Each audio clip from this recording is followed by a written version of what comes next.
Ready?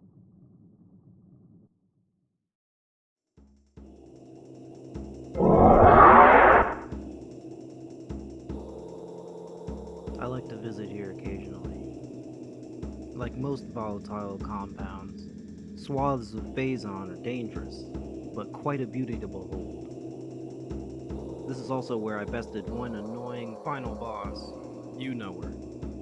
Dark Samus is a complete prick throughout Echoes and Corruption, but especially in the ultimate fight with her here in Prime 2. High yield attacks, stalling methods, environmental hazards, janky hitboxes, and a countdown. Practically all she's missing is a one-hit KO move. Definitely an absolute prick. So basically, this is because of its second. Oh, I immediately died. I low-key respect it.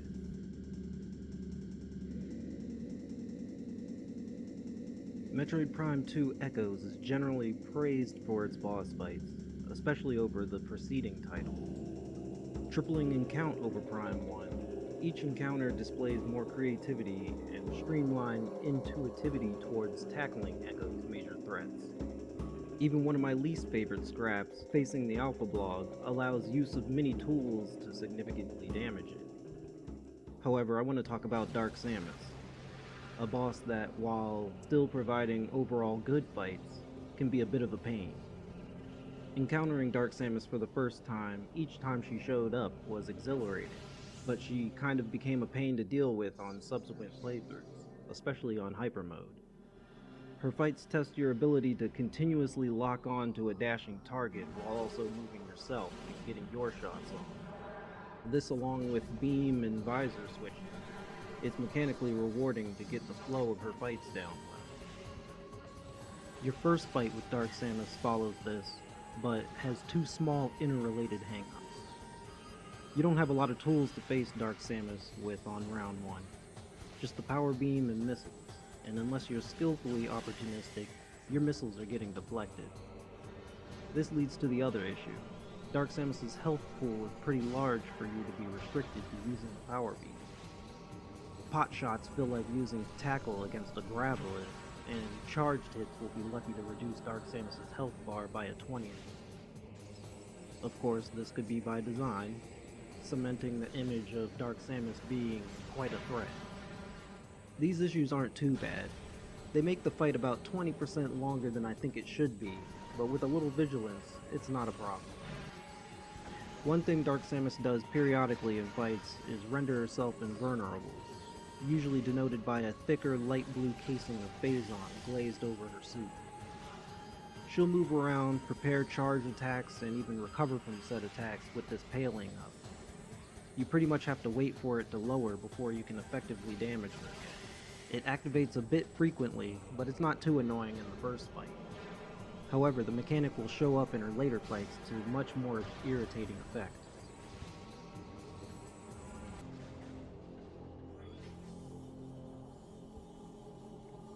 Getting into the second brawl with Dark Samus is very similar to the first, except both fighters have an increased repertoire to go on the offensive with, making for a more fun engagement. New players may not place much stock in the fact that Dark Samus, despite the name, is a creature of the light world, and is particularly susceptible to the Dark Beam. Charged dark shots knock a good amount of health off her, dealing about as much damage as a super missile. If enough of the lingering entangler plumes home in on her after a hit, it can nearly double how much damage she takes. But you need to be a good shot to make use of the Dark Beam on fast targets like Dark Samus. Your evil counterpart continues to use her paling in this fight, mainly while she used boost ball attacks and super missiles. It's a bit unwieldy to pull off, but charge beam shots can persuade Dark Samus to exit her lengthy boost ball episodes. Besides that, you'll have to wait for her invulnerability moments to end to damage her. Overall, I like round 2 better than the first fight, even if the frequent waiting can be irksome. The previous anecdotes have been minor footnotes, but now I'm going to get into the reason why this was made into a video. The third encounter with Dark Samus. She's been a prick the whole game, appearing just to create a minor roadblock, laugh, and then dip out. Now she shows up again at the 11th hour as you're dashing to escape a collapsing dimension. She's vengeful, and fighting her here is an actual problem. This battle is much more annoying than the previous two, and many players have had complaints about it. I'll detail the pain points of this last encounter and provide strategies on how to deal with them and the fight in general. There are two main phases to this ultimate battle. The first one plays out similarly to the previous fights, where Dark Samus will dart around and periodically throw up a screen cloak where you'll need to fight using the Echo Visor.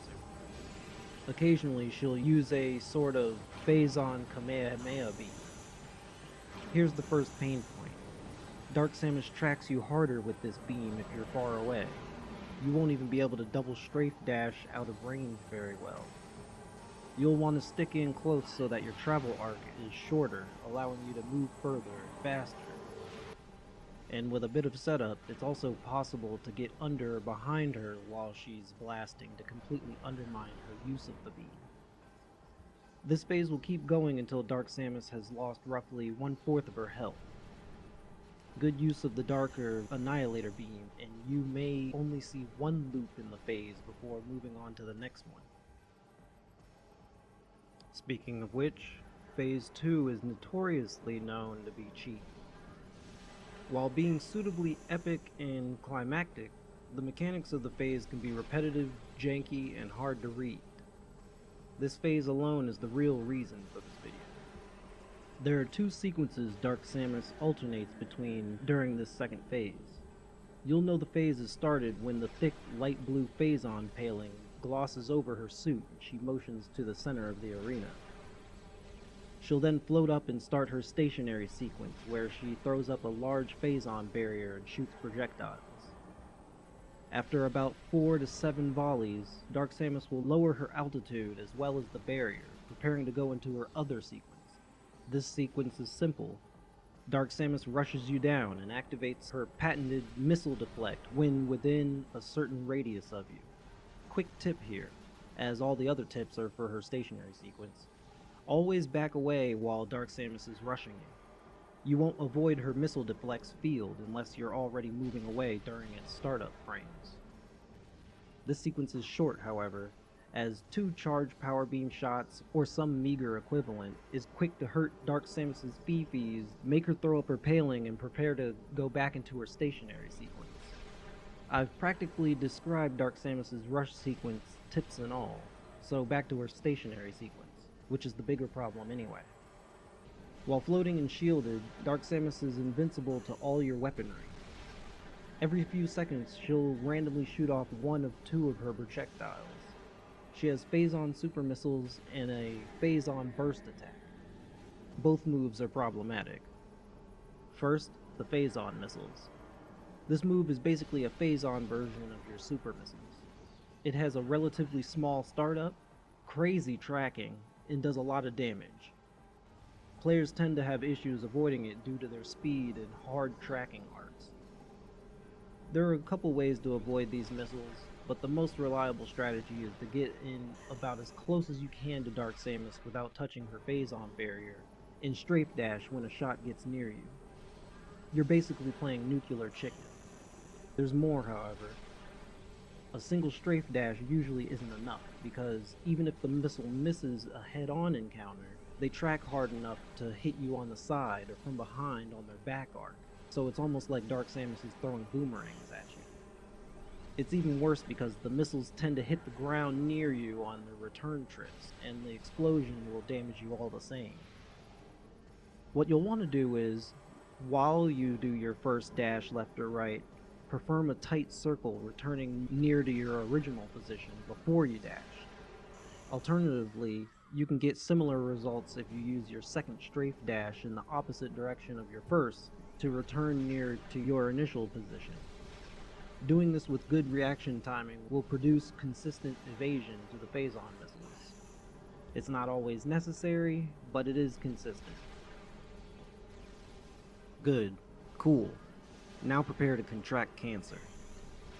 The Phazon Burst is a variant of the Phazon Beam spray Dark Samus would occasionally use in previous encounters, except now, the individual particles will rain down in an arc from overhead.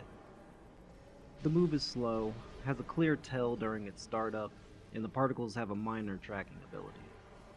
A single particle hitting you might not inflict much harm, but if multiple land, they can do major damage. You're supposed to charge a beam to absorb particles to shoot them back at Dark Samus, being the only way you can damage her during this sequence, and the only way to do major damage in general. One problem with this segment is that the camera angle is weird while locked on, looking up at Dark Samus while waiting to absorb particles. Additionally, the colliders on the particles are a bit janky, making it difficult to pick them up in your cannon. It's also very easy to drop your Phazon charge if you get hit with any particles, which is very likely. So of all the advice I've given on Dark Samus, I don't have a definitive strategy here.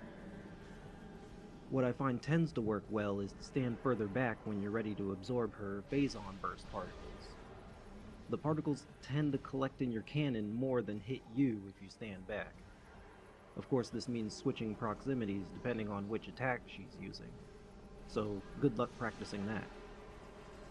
It is possible to stand further away for both of her attacks, but dodging missiles is a bit less consistent that way, to my experience. One more thing I think players should note about the particles is that you can carry over collected amounts between Dark Samus's volleys.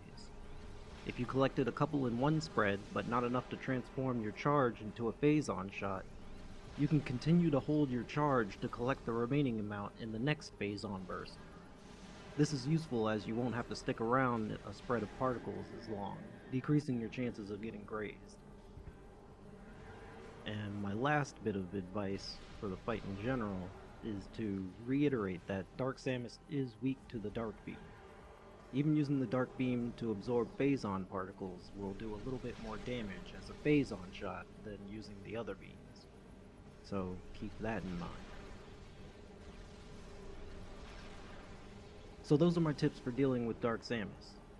She can be annoying, and you don't really contend with her like any other enemy, especially with that final fight. Try fighting her on hyper mode with only 1 bar of energy, then you'll really dance with the mechanics. Anyway, that's it. Good luck. Off to the next mission.